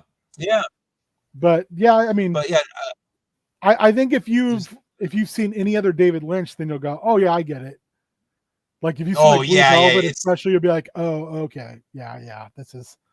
If you've seen Mulholland Drive, you're gonna be like, oh, I can handle this. Oh man, but yeah, I was thinking, so that, or maybe I would like to pick a series that we could dive into a little deeper, if not, not something so broad as a genre. and I don't know exactly what I want to pick off the top of my head. Well, how about you do like a little announcement video? Yeah, for sure. Because your videos are something that I now like. I didn't know I needed in my life so much, and now that I get them, I'm like, sweet. You know what we should watch? Yeah, well, We should watch Bloody what? Muscle Bodybuilder in Hell. Oh, that's the Japanese Evil Dead, right? Yes. Yes. I believe it's on Tubi. Okay. No, here's what we're doing. Next episode, we're doing we'll do Evil Dead and Bloody Muscle Bodybuilder in Hell. Ooh, Mitch, that would be. I think we have to do that, but when we do that, we need to make sure Beard can come on because he has an irrational love for Jason X. I love Jason X, but Beard is like obsessed with Jason X, which is a lot for a guy who does not like horror movies. Yeah. His love for that totally enraged me at one point because he was just so steadfast. I was like, they ruined the continuity. How can you? And he turns into a shooting star. And he's like, it's just the greatest thing. I'm just like, no. I think if you know what, another thing I think we should probably watch and talk about at some point is I from what I've heard, haven't watched any of it yet. The Twisted Metal TV show is really good. Oh my God. Yes. I heard it's really good. All of it in 2 nights. It's fucking solid. It's so good. And that was always a game where it was like Apocalypse. Yeah, that was always a game that was very much tongue-in-cheek horror, but horror nonetheless. Yeah. Yeah. That could be a one we could talk about. I think, maybe setting up like a schedule with some dates going forward so we can kind of put that out a little bit might be a good way to go. We'll have to talk more about it. I'd also like to reach out to a couple people who I know we're just starting to get into horror, because I'd love to have like a couple people come on and like talk about what they like, what they have, and kind of having like a conversation about that. And Mitch, there's another one. Unofficial Italian sequels. There's a whole lot of those. Oh, just with Jaws alone. Oof, magoof. Fulci made a cottage industry out of that. George, are you making another movie yet? No? Okay, I'll make like 10. Don't worry. I'll just throw your name on it. It's cool. It's cool, right, buddy? Yeah, don't worry about it. I'm making the sequel. I'm making the sequel. Don't worry about it. I'll bring you over to Italy and just have you chill in my place. You can hang out in my house while I make a sequel here. I'm making a sequel. I'm making a sequel. It's gonna be a good. I think also doing one on like picking 5 giallos and doing that. Yeah. Because I think we're filling out a pretty good catalog of what we should of episodes to do. Yeah. I think staying at about 5 movies in a session, we tend to 5, no more than 6. I think we end up. Tales from the Crypt. I've got that entire series on DVD. Just 2 feet away from me. Fear Street, Tales from the Crypt, Tales from the Dark Side. There's a ton of stuff out there we could use. Monsters. And utilize to talk about. I think we got good things. Yeah, we got some good stuff. We'll talk about it. I'll also say this. Matt pointed this out to me, and I want to point out to everyone else. Anyone who loves horror, Elvira, Joe Bob. I think we should do one on Immortal Hulk. Yes. Because if you haven't read the Immortal Hulk, that is straight up fucking horror. It's good. And it's great. And apparently the current run of Hulk has gone back to that kind of Immortal Hulk style. The other thing is last month's issue of Fantastic Four is amazing. Oh. And it is straight up Fantastic Four through a horror lens. And it's great. So, another one where I'd be like, oh, this would be something we could talk a lot about. Yeah, Constantine, Hellblazer, Alan Moore's run on Swamp Thing. Again, oh, God, Alan and I have a complicated relationship, but that might be we have no relationship. My favorite run in comics history is his work on Swamp. Morrison's Doom Patrol. Morrison's Arkham Asylum, a serious house. Arkham Asylum is so good. Yeah, I think that there's definitely some things there to mine, and super horror. Kyle Starks, anything Kyle Starks has done, Mhm. especially Where Monsters Dwell, which is Yeah. how that's not already being optioned by someone. I have no fucking idea. Ooh. Yeah, the DC Sandman Mystery Theater, Gaiman Sandman. I mean, there's a lot I think that we could have good conversations about. We've Yeah. barely talked about like Usna and Gordon's stuff, especially their Lovecraftian stuff. Oh my And there's God. some I love, wild stuff there. if we could just So, talk about society for an hour, I'd be happy. hey, you put it on the calendar and we'll do it. I know that's one of your huge loves, and I know it's not an easy movie to love. We It's got haven't we what's his haven't face from Baywatch in it. dove in, It's fucking yeah, wonderful.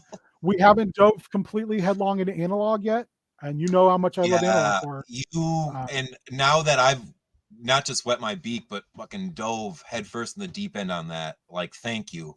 That analog horror is such a treat. I would love to go over. Love me Legati. Legati. Um, but yeah, yeah, kaiju movies. I mean, there's a lot of stuff that it's so a much. lot of stuff out There's there to so talk much. about because there's a lot to the horror genre, horror comedies. Yeah. But I think we'll have to sit down and again, anyone who watches this now, who watches it later or whatever, throw your 2 cents in. Yeah. Just like Leave something in the chat. Leave a comment. just like prep school, some of the best ideas come from you, by Yes. far not from us. Yeah. And thanks a ton, chat, for you joining Yeah, us you guys were tonight. killing it again tonight. Just being Very beautiful, active beautiful. tonight. Loved it. Loved it. people. Loved it. Thank you so much, Shaggy, Mitch, everybody. It's wonderful to have you guys with us when you can make the time to be here with us. I thank Colin, you so much. where can people find you? Right here, doing this thing, showing up every now and then on prep school, and yeah, thinking about, although I think we've been talking about this, doing some, you're gonna be rocking the paints, I'm gonna be rocking the Legos, maybe have Beard join us. Love to get that. Mang on Mang. The collection is growing. I just got some Eternals. Ooh. That I'm ready to build up. That busful announcement. No witnesses. We're Spike. No witnesses. But yeah, yeah. Find me around here. This be my home. Yeah, I mean, I think even doing some video game stuff. There he is. Yeah. No witnesses. I would love to talk about like Graveyard Keeper and games like that. And there's a bunch of kind of very low key, like, but very fun horror stuff that isn't like Castlevania, but like I said, Graveyard Keeper is great. I would love to talk about Bramble. That's a beautiful game that I just got really into. Really fun kaiju game I just got. Giga Smash. I got Giga Smash. Giga Smash. It's so great. They just came out with the Godzilla DLC. Yep. All over it. Well, I will be back tomorrow. Yeah, tomorrow. Okay. For Bad at Games. What you doing? I don't know. I put out the call last week to go, hey, does anyone want to do Wilder Myth with me? Do Decision, because it's pretty much decisions. And then like grid-based combat. It's very good. It's very Fairy Tail-esque. I love it. It's a really good game. If you're gonna do that again, I'll jump in for sure. I can do Wilder Myth. It's really beautiful. It's like almost like cutout art. Oh yeah, no. Watercolor. I caught a bit of it. That looked gorgeous. Yes. It's really fun. Maybe I'll do that. Last week, because no one responded, I ended up just doing Project Zomboid, which was great. I died in the first like 15 minutes, and then died again at the end of the stream. So we spawned in a new character, and I spawned in at the fast food restaurant because the only thing chat demanded was that he was a burger flipper who had a weak stomach. So we went burger flipper, weak stomach. Otherwise, we could be. I'm looking at some stuff I picked up lately. The Excavation of Hobbs Barrow, which is a horror, like a more narrative game. I picked up Weird West, the definitive edition, which is like a Weird West RPG game. I like that. Yeah, that's a fun game. I didn't beat it, but I put like an hour or two into it. really good, really solid. I picked up. There was a bunch of games that I wanted on sale. I picked up Ravenous Devils, which is a horror cooking simulator. Ooh. That looks very much like Sweeney Todd-esque. Super Spike Farm Simulator, I was just saying, like horror-wise, Graveyard Keeper. Graveyard Keeper is amazing. Maybe I'll have to restart that and play from the beginning. I mean, for God's sake, the donkey that brings you the bodies talks and is a straight-up communist. You had me at the donkey who brings you bodies. He calls you comrade. He demands you give him carrots for him to bring the bodies. Also, you can intern the bodies, you can burn the bodies, or you can turn them into zombies to do work for you. Ooh, that's wonderful. It's a great game. It's very much a creepy, tongue-in-cheek horror Stardew Valley. Except for what you figure out is you're not because the very beginning of the very beginning of the game, you die. You're in purgatory. Oh, you get hit by a car. You're in purgatory. So like the 7 main NPCs are the 7 deadly sins, and it has a lot of like to do with like about religious things. Ooh, okay. So it's really, but it's done in that same art style as Stardew Valley. It's great. I love pixel art. So charming. It really is. I highly recommend that game. I haven't played it in a long time, but it's, if you want a farming sim, it's in with something else going on in it. That's the game, because you do have to make like decisions that can hurt you in a lot of different ways. Also, it's got a little bit of dungeon crawling in it. We could do Space Crew, which is kind of Star Trek-esque fun. I got Wizard with a Gun. Haven't played it yet. Oh, I've seen trailer for it. I've never. It was on sale. I picked it up. It looks awesome. Probably not my style of game, but hey, that's why I'm bad at games. It's kind of, if I'm not mistaken, it's like, is it a little bit like Vampire Survivors where the enemies are always constantly coming in on you? It's a little less like that, a little more like kind of run and gunny type of game. But nicely done. See, Super Spike, I always just think of the first season of The Adventure Zone when Justin was playing Taco, or as also known as, Taco from TV's Taco. And when he did it, he said, Alaka fucking Zam. Or Alaka fuck you. That's what it was. I'll pick out something. If you want to hang out tomorrow, we can definitely do Wilder Myth. Yeah, for sure. I'd be down for that. Everyone who said they liked it. So, and I believe we're maybe almost through the first chapter. Ooh. Because I've been playing another game on my own, and I finished the first chapter, and it's kind of bittersweet because you finish a section and your characters get older, and they have kids, and some of them retire, some of them die. Okay. So it's an interesting game. I finished the first book, which opens more books. Okay.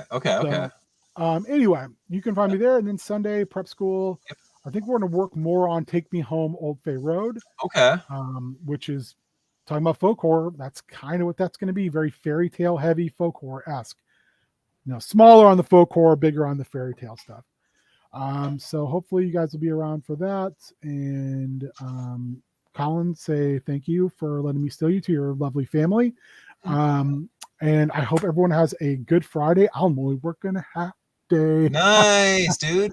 Just like today, because I don't really care about anything. And get some rest, and we'll probably see you tomorrow night, or maybe Sunday morning. Tomorrow and Sunday.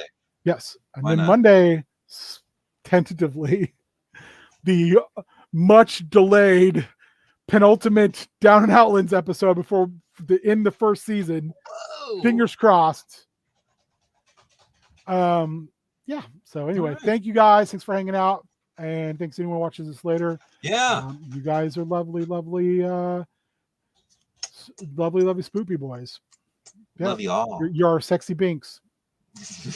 Yeah, sexy binks. Totally. Bye. Bye, everybody.